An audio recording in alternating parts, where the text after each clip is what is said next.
Welcome to episode 468 of the Brainy Business, Understanding the Psychology of Why People Buy. Today's episode is all about decoding the why with Nate Andorsky. Ready? Let's get started. You are listening to the Brainy Business Podcast, where we dig into the psychology of why people buy and help you incorporate behavioral economics into your business, making it more brain-friendly. Now here's your host, Melina Palmer. Hello, everyone. My name is Melina Palmer, and I want to welcome you to the Brainy Business Podcast. It's pretty common for people to tell you that you need to find your why or showcase your customers' why. We know that it matters, and we know that things will flow easier when we showcase that why, but that doesn't mean it's easy. That's why so many people skip this step. It's hard. But there are some steps you can follow to understand the why better, so you can use it to your advantage in business. My guest on today's refreshed episode, which originally aired in October of 2020, is Nate Andorsky, author of Decoding the Why, which we will, of course, be discussing in our conversation. Nate is an entrepreneur who uses behavioral science to build digital strategies and technology for today's most innovative companies and nonprofits. He believes the key to unlocking the potential of technology lies within our understanding of the psychological factors that drive human decision-making. By combining scientific findings with outside-of-the-box thinking, he helps turn human understanding into business advantages. He is a frequent international speaker, has been featured in Forbes, Inc., and Huffington Post, and his team's work has earned accolades from Fast Company and TopNonprofits.com. Since our conversation, he has founded a company called Patent 355, which helps B2B SaaS companies leverage behavioral science and data-driven insights to reach their next level of growth. Now, don't forget, links for my top-related past episodes and books are waiting for you in the show notes for this episode, which are found within the app you're listening to and at thebrainybusiness.com/468. All right, let's talk about decoding the why. Nate Andorsky, welcome to the Brainy Business Podcast. Thanks for having me. I'm really excited to be here. Yeah, absolutely. So I always like to start off by having our guests just tell a little bit about, who you are and specifically kind of what drew you to the field of behavioral economics, behavioral science.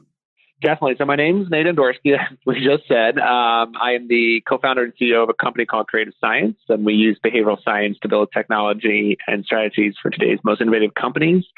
I've always been fascinated with the way that we make decisions. When I actually took the plunge into behavioral science was when I came across a book called Nudge. And after reading that, I think that really sparked my interest in really getting deeper into behavioral science. And just a short background on myself, I'm sort of from the entrepreneurship tech space. So I have been helping build and design products for a very long time. And what got me interested is when I read Nudge, I noticed that at a very high level, a lot of the concepts that they talk about, if you build tech products, you're familiar with them, right? So paradox of choice and social norming. But what I noticed was it went a lot deeper. It went a lot deeper than just some of these ideas that as a product designer. And I thought to myself that there must be companies that are integrating behavioral science into product design. And I looked and there really weren't. And that was the beginning of my plunge into behavioral science.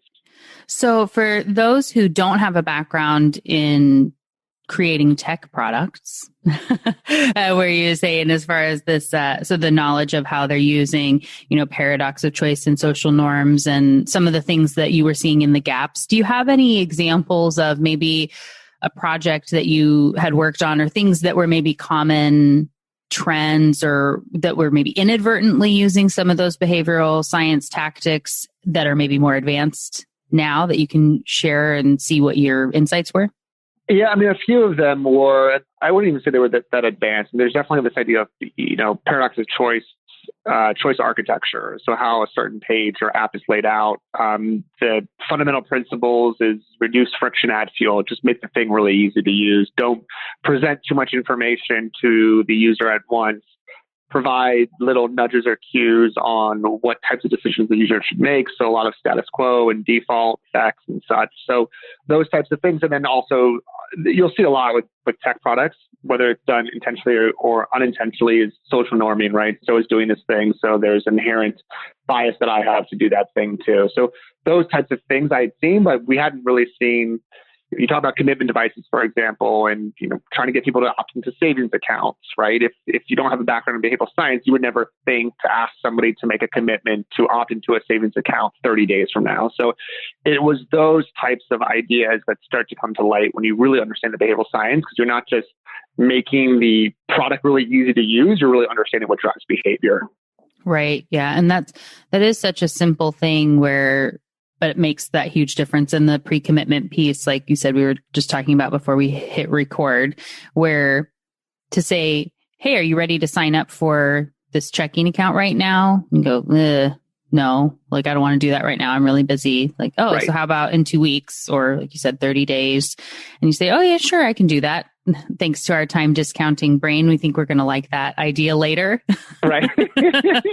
Exactly. But then when the time comes and it's on the calendar, you say, well, I did make an appointment and I wanted to be the type of person that does this thing. So I guess I better go do that. Exactly. So I'm also interested where you say that you work with at Creative Science, today's most innovative companies is the line that you use. And I know that often we can't say specific names of companies, and maybe you have some examples that you can, especially from, I think working on your book gives you some permissions to share stories that maybe wouldn't have been able to share before. But can you tell us a little bit about what that means and the type of work that you just really love to do? Yeah. So what I really enjoy, there's 4 spaces that I really like to work in. The first is the nonprofit social impact space, consumer finance, health, and then ed tech. Those are the 4 verticals that we typically focus in. And those are really what excites me. And typically we come in contact with a company when they said, I am having a challenge. I've tried optimizing the user experience of the design and I'm still facing issues, right? So imagine that you have an online learning platform and people are signing up only to stop using your platform a week or 2 weeks into their course, and you kind of can't figure out why, right? That's a perfect use case for behavioral science where we come in and say, listen, the user experience, the design of the application is really important, but first we really need to understand what is the behavior we're trying to drive, how do we drive that, and then bring that all up into a beautiful user experience. Yeah, that's such a big issue these days. Now that everything is virtual and so many people had to shift experiences into this virtual space, and you assume that, well, I've created the course, so it exists and now everyone wants it and they're going to do it exactly the way that I thought through it and it's going to be perfect. And then maybe you get them to sign up, but then nothing happens. And more likely, probably they don't even go and sign up. I'm assuming with a title of a book called Decoding the Why, that you are taking several steps back into the process to help them understand what they're actually helping people to do, like why anyone cares about this thing and how you can kind of tap into that early so that they have that reduced friction and add fuel. So if you make it easy and you kind of light that passionate side with the why, that they're going to move forward and actually do the thing. Yeah, exactly. And the title of the book comes from the terminology we use at Creative Science. So a lot of times what we say is when we're talking to clients is most clients will collect what we refer to as say data. And say data basically is anything your users are telling you. So it could be interviews, focus groups, surveys. And typically what they do is when their product is not working the way they want, they just go ask their users, what do you want us to build that would increase the likelihood that you would use the product? They often find is they do what their users tell them, they build the thing, and then the users don't actually do it. And the other bucket of data they collect is what we refer to as do data. And that's basically analytics, right? So any KPIs you're seeing, any usage on your app. And what often happens is the say data and the do data don't line up. People say one thing, do another thing, like fundamental principle of behavioral science. So we come in and we say, well, it's because you don't understand the why data, right? What's actually driving user behavior? So like the example that I gave about the online education platform is a way to sort of like start to pull the purse strings there is first we would say, okay, well, what's going on here, right? Well, there could be a number of different things, but one of the things we maybe look into is that there's this idea of future self, right? And there's a lot of research around how we think about ourselves today is in first person, but how we think about ourselves in the future is in third person. There's research that suggests the way that we think about ourselves in the future is actually as a stranger. So whatever happens to that person is as inconsequential as it happening to a stranger. So we know that there's this big disconnect, right? Then the question starts to become, well, how do I close the gap there, right? There's a number of different ideas and concepts that you could begin to test, but like one of them would maybe make a pre-commitment to your future self in a week that you'll complete these classes, or, use some sort of social norming theory. So we'll do a pretty big like lit review and start to understand what else has been done specifically in the space, but specifically as it relates to that type of scenario, and then begin to test and iterate different concepts and interventions, etc.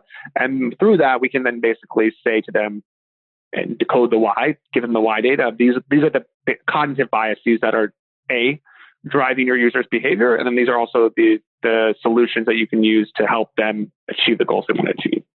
So to put some tangible meat on those bones for the audience that's listening here, so that's kind of that framework of how it works. Do you have an example that talks about, how you go one to A to B, right? Yeah. So there's actually a really good example in the book. It's a company called Talented, and basically it's an online learning platform. The concept is employers can sign up for the platform, give it to their employees, and the idea is to help them improve skills. So typically it's types of trades. You would learn a new skill, and then you're supposed to take a photo or a video of you actually performing that skill, right? Because the whole idea is the sooner that you actually put your skill into practice, you have a better chance at learning it. And when I was interviewing the founder of the company, he had tried all these different things because people were learning the new skills, but no one was actually following through and actually implementing them. And he tried giving them like badges and rewards. He also tried giving them like a monetary incentive. But one of the things that did was it triggered mental accounting. So one of the things that he looked at was, well, if you want to change users' behavior, some of the ideas around that is like you have to change the environment, you have to change the norms. So one of the concepts he eventually came up with was he would put people into these cohort models. So there'd be, when people started the program, they get into a cohort of about 50 other people. And he always found without fail that right out the gate, there was always one or two people who were off to like a really quick start. Like they read the content, they implemented the skill, and he would just send a simple message to the rest of the cohort. He would say, congratulations, Jane and John, you're off to a really fast start. You've already completed one of the lessons and implemented it, etc. And what this did was anybody who hadn't started to see that the social norm, the norm was to actually start right away and begin to catch up. And it was the most effective intervention he had tried, where I think a lot of people, if you don't really think about the behavioral science, might just say, well, let's just gamify the experience. But he really understood like how to drive behavior, and he found a lot of success in this cohort model.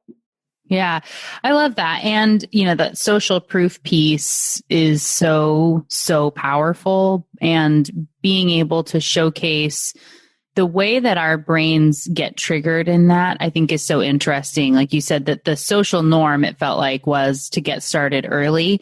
And that's how our brain interprets that these are two people that just happen to be chosen, but everyone else must be moving. And you kind of ignore the fact that you don't know what happened for the other 47 people in your group of 50 people, right? You just assume that you're the only one that hasn't done anything yet. And maybe 25 of the people got off to a good start. Right. Maybe it was only those two. I don't know. Right. And I'm sure that varies from group to group. But for anybody who hasn't done it yet, it's a nice kind of a nudge, clearly, to help them to feel like, oh yeah, I signed up for this for a reason. I'm here to do something. I better go ahead and move forward. And then you have a great gamified experience that they want to keep doing, and you get the habit built. But just to get that initial push over the edge makes a big difference. Exactly. Do you have a favorite project that you've worked on that you don't get to talk about very often, or maybe something that didn't make the book? There are so many things and conversations and interviews. And I know we had talked before about all the people that you chatted with before getting the book written. And I know there's like 100 things you want to include, but you only get to put in 25 or however that works. So is there anything that comes to mind that you just either loved working on or loved learning about that you thought was such a cool example that's fun to share? Yeah. We were actually working with a medical school on their application registration and enrollment process. And one of the things that we looked in there was this whole idea of future self, right? So you're asking somebody to make a commitment today that has a long-term potential uncertain payout. And they had kind of ran into an issue of they didn't really have a lot of any other ideas to test, right? So we started to look into this whole idea of, your current self versus your future self, but also interventions to help kind of close that gap. And we looked at two different things. Was one, leveraging the endowment effect, right? So getting students to sort of help build their experience as they enrolled and applied to these medical schools, right? Because you take more ownership over something if you have a hand in building it, which was a really interesting concept that we began to test. The other one was also just similarity bias. So one of the great things about digital is that you can make experiences really dynamic, right? So if I see somebody that sounds like me, looks like me, and acts like me, that has done something, I'm more likely to trust that person, right? So leveraging similarity bias. And there's a lot of interesting things we've begun to test, and they prove pretty successful, where you land on the site and kind of based on who you are and your demographic information, you'll start to see stories and narratives from other students, but those students match up depending on who you are, right? So that was really interesting. We also had done a little bit of work around trying to get individuals to apply for an education master's program.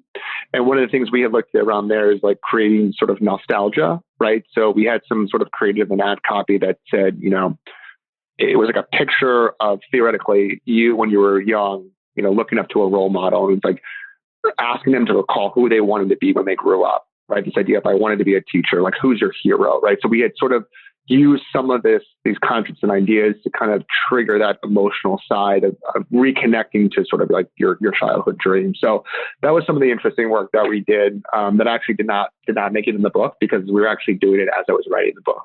Oh, those are the hard ones, right? Where, and maybe some of them you even start, it's like you start it that you think, I know I'm doing the book, so I'm going to get this project because it's going to be awesome. And then just, it doesn't finish in time. Exactly. Yeah. I know data takes far too long to come into us sometimes, I think, but I really like the priming piece that comes in there, as far as you're talking about asking that really smart question in advance, knowing you want to use nostalgia and this, maybe it's a mirror neuron thing, maybe it's something else, but you this nostalgia piece and the in-group bias stuff is what's going to help someone get some of that social proof. Like there are all these little things that what you want to be, that's going to be most likely to trigger the behaviors that you're hoping are going to help somebody to fulfill that dream and overcome the present bias, future self situation, right? So when you know that that's what you need to trigger, you can ask a really smart question up front, and you don't have to ask a ton of things and then go follow up with them and like dig through all of their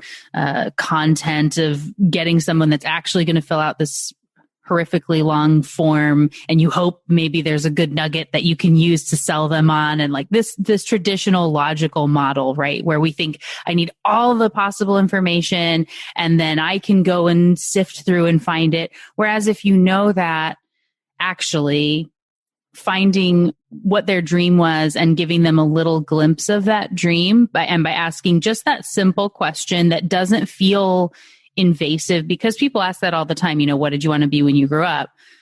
Then it gets you into just a very different mindset when then you start to talk about like capitalizing on your dreams of today, sort of a thing, and you can make sure that the imagery matches. Yeah. Did you have well, I feel like for one, I need to ask Nate, what did you want to be when you grew up? I actually wanted to be a doctor for a while when I grew up, but I think that's because I come from a family of medical professionals. So it's just the most relevant thing.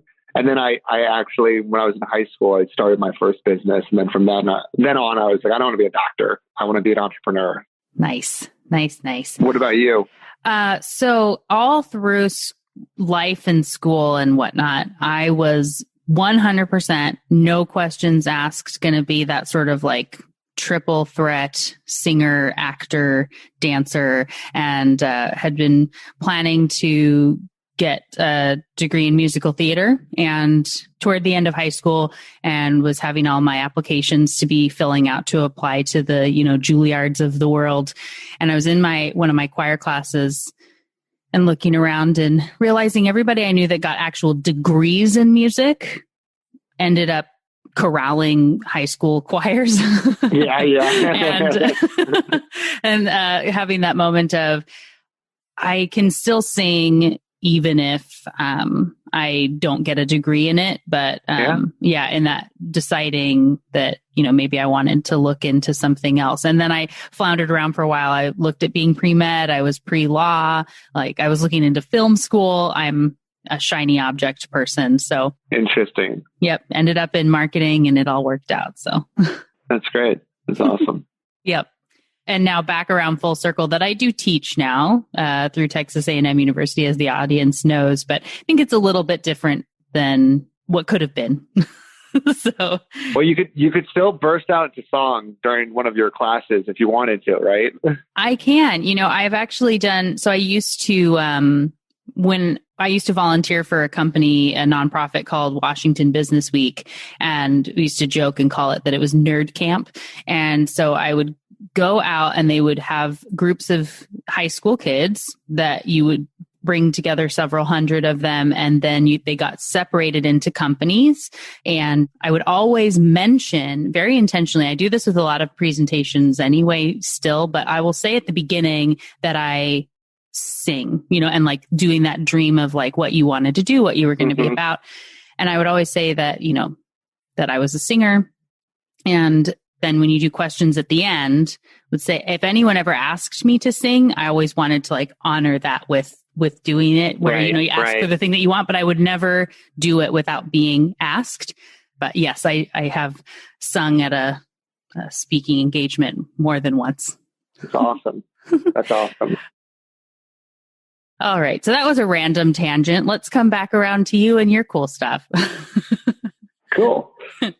So what else, I guess, if you were going to give some advice to the people listening within their business, and if they're trying to get into that why data, which, I think people are familiar with some of that terminology, became very popular by, Simon Sinek, start with why, got it.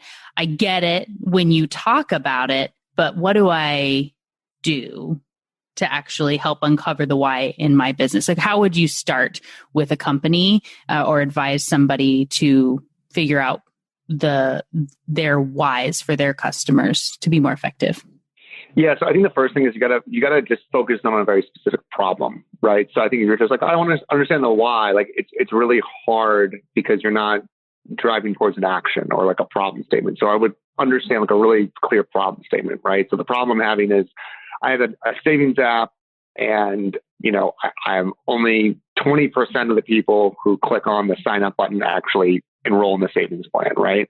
And then I would start to really understand. I mean, you have to have some sort of knowledge of behavioral science, right? Is begin to understand. And if you haven't read the books of Nudge, etc., I would read those to get a baseline understanding of what behavioral science is, what are some of the more prominent theories. And then the next step I would say is like do a really deep dive into the literature review, right? There's a lot of academic research in regards to what drives human behavior around like how people think about money and mental accounting. And we talked about time discounting and like start to hypothesize some of the things that could be going on, look at interventions that have been used before, and then begin to randomize and test those different ideas and concepts and see which ones perform and which ones don't perform. And based on the ones, and I'm obviously simplifying this, Sure. But based on the ones that do perform, you can start to say, okay, one of the things that is the why behind my users is this idea of time discounting. And I found that actually if I ask them to make a commitment in 30 days rather than now, that increases the conversion rates by 3%. Like you can start to then sort of validate like the types of cognitive biases that are driving users' behavior. Yeah. And do you typically, if you were working on a project, are you in the multiple A/B tests of sort of the Netflix model, or running a bunch of simulations in something else, all kind of concurrent user groups that you're, testing otherwise, or a hybrid? It's kind of a hybrid. It's case by case depending on the client, right? So some clients are like, great, take this, and you can go ahead and just test it on our live instance, right? Which is the best case scenario. We'll do A/B tests, split tests, randomizing, right? We have used Amazon MTurk before. We've used some other tools to kind of test beforehand. One of the challenges is oftentimes it's not representative of their customer base, right? So you can kind of only move the needle so far. The other really good place, honestly, to test is emails. And the reason the emails are a really good place to test is because you can measure an outcome. There's something for them to click on the email. And it's really easy to modify a email to represent a theory, right? So for example, the finance app I was talking about, like one of the things you could do is you could just literally send out a blast email that says, commit to signing up for our savings app in 30 days with like a call to action button. And you can use that as a test to say, oh, does this concept, this idea, even though it's not fully implemented yet, does that at least can give me some indication that there's something to dig for more here. So emails have actually been a really great way to test, and also just landing pages also. Right. And then there's some more sophisticated tools like Google Optimize and Mixpanel where you can they make it really easy. They make it easy to split test the user experience. Mm-hmm. And then you can see, if one of these concepts has some serious legs where the other's like, it worked okay. Maybe something is terrible and makes it worse, but right. Then you're able to kind of see what's resonating with your user group instead of just people that happen to find it, where they might not be within the right mindset and demographic of who you're talking to, depending on, the field of people. When you're looking at even just something like helping people to save more, and I know there are a lot of financial institutions that listen to the show. So if you were doing that save more thing, it feels like if you have, I think, especially a cursory knowledge in behavioral sciences, that you would say, the motivation to save, it's time discounting is all that it is. And we just need to overcome that. And there's nothing else that we need to deal with. We just need to help them see their, the present, self doing the future thing. Cool. We made it. But, understanding their background, there is the nostalgia piece. There's the, why are they not saving? Is there some fear that's tied in? Are they in, some other difficult mental place where they're, overwhelmed because do they not understand how to budget? Do they, that knowing the group you're talking to can make a really big difference in the nudges that implement. And so have you done much, or do you have a great story about maybe some segmentation where you found kind of distinct groups within a larger context of an application or something that you've been working on? Yeah, and it's a really great question, and one that we're constantly figuring out and iterating on. Is like a lot of these nudges, like you said, are contextual and they can perform differently for different segments. Typically, we start pretty broad of like nudges, right? So like similarity bias is an example of like, does similarity bias work? Okay, great, it does. Now let's look at like how we can leverage similarity bias in various segments, right? And begin to test against those segments. And we're in the process right now of one client of doing a lot of that segmentation. We haven't been able to do as much as I'd like, just because it does get really complex with so many moving parts. But I think it's a huge opportunity. It's a little bit of a lift, but if you can start to figure that out, there's a lot of gain to be had there. Yeah. Well, it's like one of the most effective emails and really like campaigns that we ever did when I was at the credit union is that, we were digging into the data. We had a credit card product that you got rewards for dining, so eating out, you get 3 times points or something. And then you could redeem them for other meals and stuff. And so it was a very targeted card. And instead of just doing the generic, like everyone who doesn't get a credit card can see this is the list of cards that we have and pick one that works for you. And you're putting a lot of work on that person to like assume they're even interested in another card and then, right? Whereas if you look at what might be motivating to them, so at that point, looking in at the data and seeing, how many people that don't have a credit card with us, but do have debit cards, just running a quick report and say, we want to send this to everybody who has used their card at a restaurant, not fast food, but an actual restaurant at least 5 times in the last month. And then you're able, and seeing that it was a trend. So it's not just like they were on a trip or something. And then you're able to say, do you like to eat out? Yes. Do you use your debit card when you pay? Like, would you prefer to get free meals instead? Like, here you go. So it's the like, yes, yes, yes.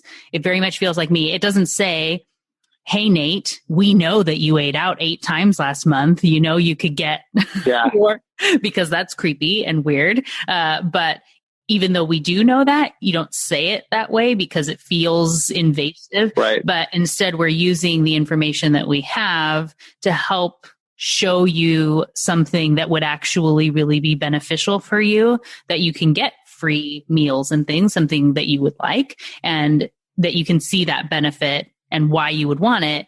And then you go and apply for the credit card. Yeah, no, I think it's a really good example. It actually reminds me of one study we did it was with a nonprofit.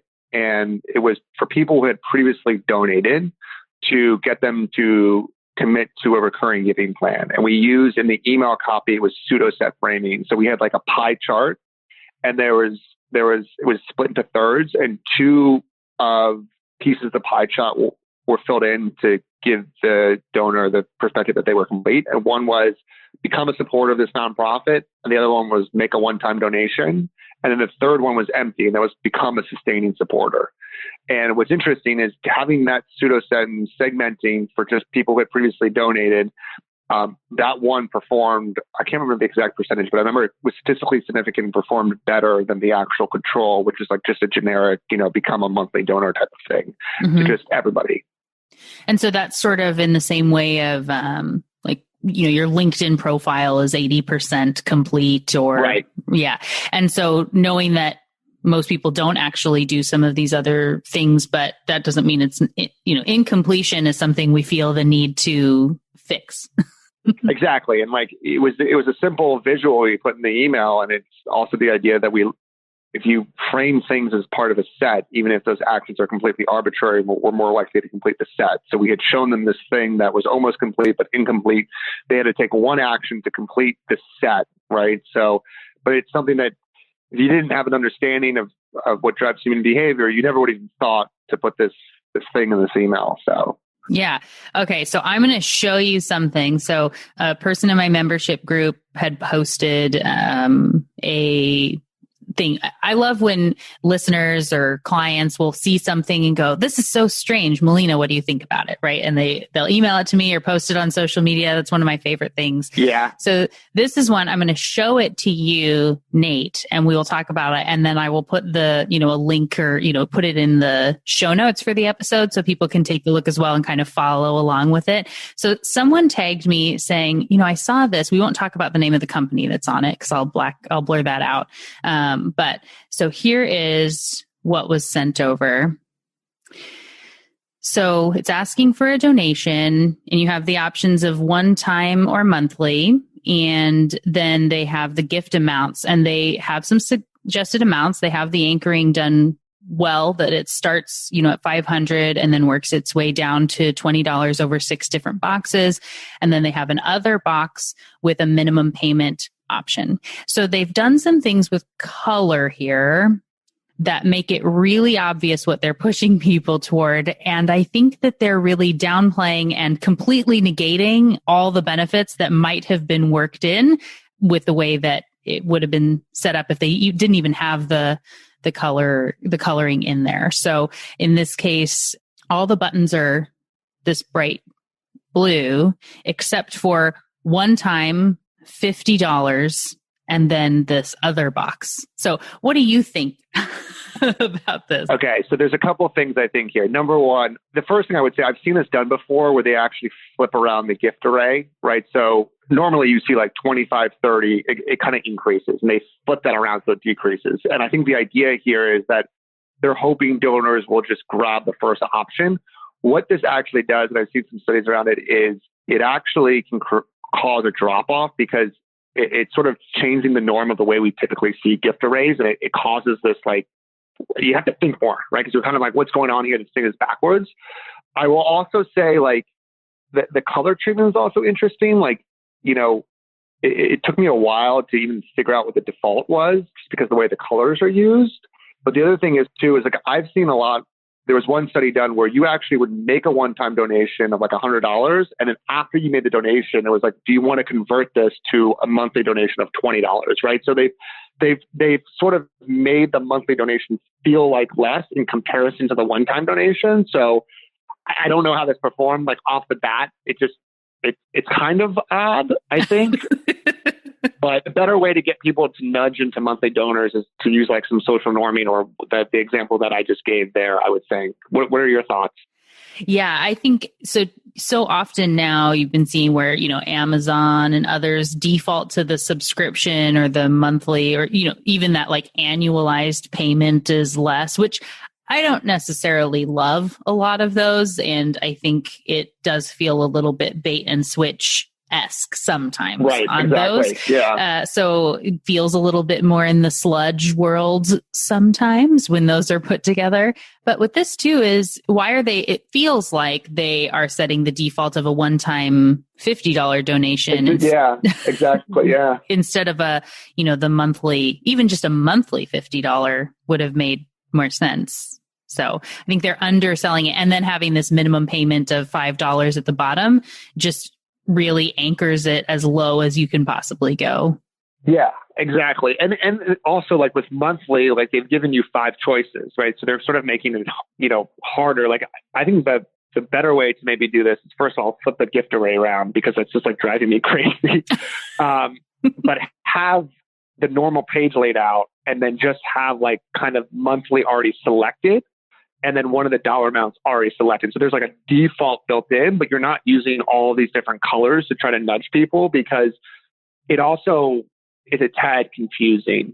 And also like, I don't know where people are being driven to this from, but one of the things, and this is on these donation pages, is like we've seen from a number of different studies, is just giving donors some insight into where their money is going. Some certainty bias around that can increase conversion rates. And there's, again, this might be coming from a landing page, so they might have already said that. But like, that's also another thing that kind of struck me is like, there's no, what am I giving to? Where is it going type of thing. Right. Yeah.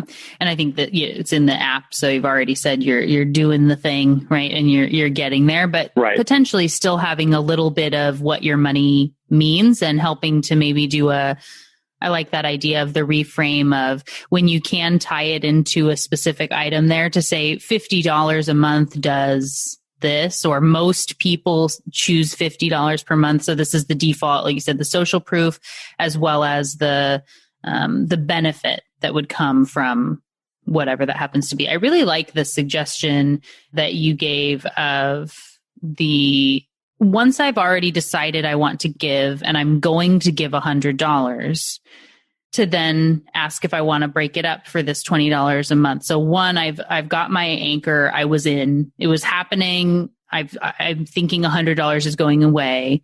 Then you bring in that time discounting present bias piece to say, well, if I can have those $80 now, and then it's just going to be, a few more, that seems good. And 5 months is long enough to get somebody hooked into the habit of having that money come out. And then you can either see, yes, that works, or no, it doesn't. And, I think you potentially run the risk, of course, of people that will opt out after the first month and you lost $80 that you would have gotten from a donation. But I'm guessing that's pretty darn small due to that status quo thing. Yep, exactly. That's a lot of fun. I thank you for doing that with me. I think that was such an interesting one. That's the ones you look at and go, huh? Like, what are we trying to do here? What's the point of that? Yeah. Right. Which, that's definitely not decoding the why. That's, I don't even know, mucking up the why. Yeah. So for everyone who has now had their interest very much piqued and they are ready to go get their own copy of Decoding the Why and they want to learn more about you, what's the best way to get in contact with you, to get the book? what should they do? Sure. So I'm on LinkedIn, Nate Andorsky. The website for my company is creativescience.co, not com.co. You can subscribe to my email newsletter. Also, if you want to purchase a copy of Decoding the Why, you can just go on Amazon, type in Decoding the Why, and grab a copy from there. But I'm always happy to chat. So send me a note or a message on LinkedIn or shoot me an email at nate@creativescience.co. And thanks so much for having me. This is great.